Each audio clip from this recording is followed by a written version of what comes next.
I spent almost 2 decades working in service of some of the world's most vulnerable people. My organization had provided me with extensive training to do the work, but they hadn't prepared me for what the work might ultimately do to me. The mental health impacts of high-stakes, mission-driven work wasn't something discussed in my workplace, and this lack of acknowledgement often left me suffering in silence and asking myself questions like, what's wrong with me? What can I do to get better? And am I the only one? Years of putting the mission before my own needs left me dealing with things like vicarious trauma, moral injury, chronic health issues, and an autoimmune disorder. And it had also brought me face to face with the question that I, like so many other humanitarians, eventually have to answer. Them or me? My name is Dimple Dhabalia. I'm a writer, podcaster, humanitarian, and founder of Roots in the Clouds. I'm also the author of the book, Tell Me My Story, Challenging the Narrative of Service Before Self. When I set out to write my book, diving into the dark and murky depths of my own stories wasn't really part of the plan. I'd actually envisioned a simple leadership book with 3 key objectives. First, to create awareness about the mission-driven occupational traumas and mental health challenges that are common in humanitarian work, the very real and often minimized costs of caring. Second, to demonstrate the moral obligation mission-driven organizations have to provide a holistic, human-centered duty of care for their staff. And finally, to make the case for why the sacrifices often expected of people working in service of others are not only unnecessary, they're unsustainable, unhealthy, and maybe fatal. But as with most things in life, that was only what I saw on the surface, only part of the story. As I wrote, what started as a leadership book turned into part memoir, part manifesto, as I realized the healing power of sharing my story, first with myself, and then with others. I saw through my own experiences the way our needs as humanitarians are often overlooked because we silently do our work, minimize our own trauma, and put off our own healing in order to continue serving others. For many years, I didn't realize that I could both acknowledge my pain and serve others at the same time. That being a humanitarian doesn't have to be, and really shouldn't be, one or the other. Most of us humanitarians go to work every day without realizing that our personal experiences of pain and trauma aren't just the scars we bear, but they're also the source of our superpowers. They're what allow us to sit with others in their darkest moments and embody empathy and compassion instead of ignorance and judgment. Our experiences give us the strength and motivation to keep showing up day after day, year after year, to do work that's challenging and heartbreaking, messy and exhausting.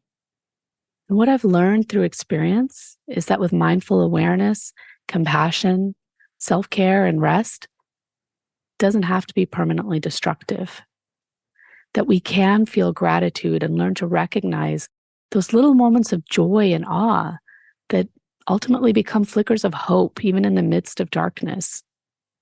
Often when asked why they choose to work in service of others, humanitarians talk about feeling connected to a sense of purpose or a desire to be of service to humanity. But what if there's more? At the heart of the word humanitarian is human. What if the humanitarian path you've chosen is actually an invitation to see and heal and love and embrace your own humanity through the stories of the people you're serving? What if this path is giving you powerful opportunities to reveal and heal your own wounds, and you just don't realize it?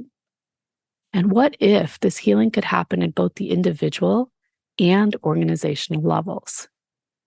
These are just some of the topics we talk about on Service Without Sacrifice, a limited series podcast I created to serve as a companion to my book, Tell Me My Story.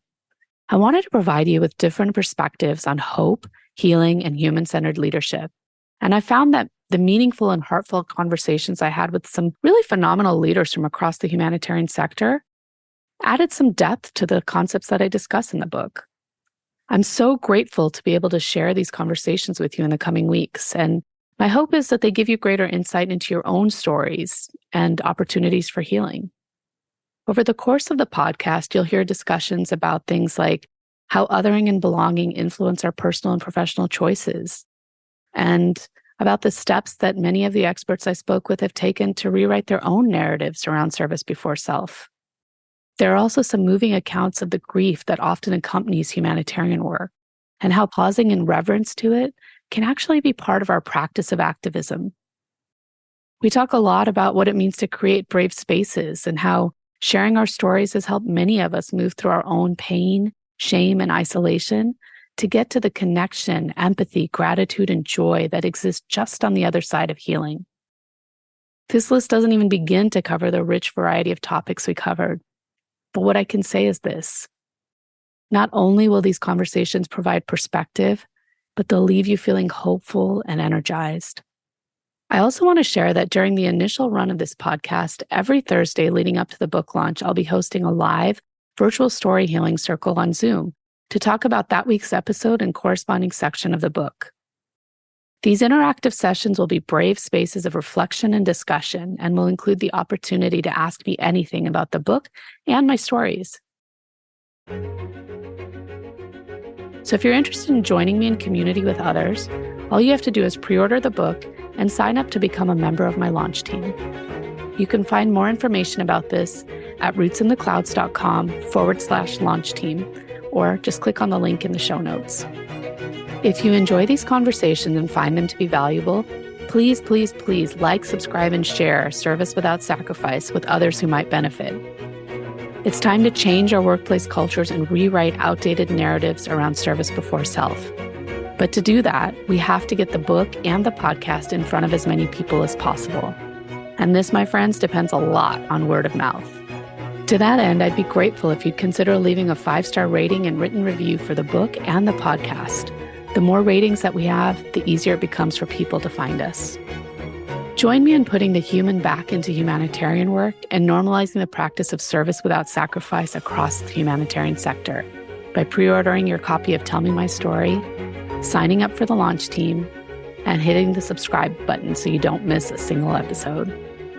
Thank you so much for your support, and most of all, thank you for your service.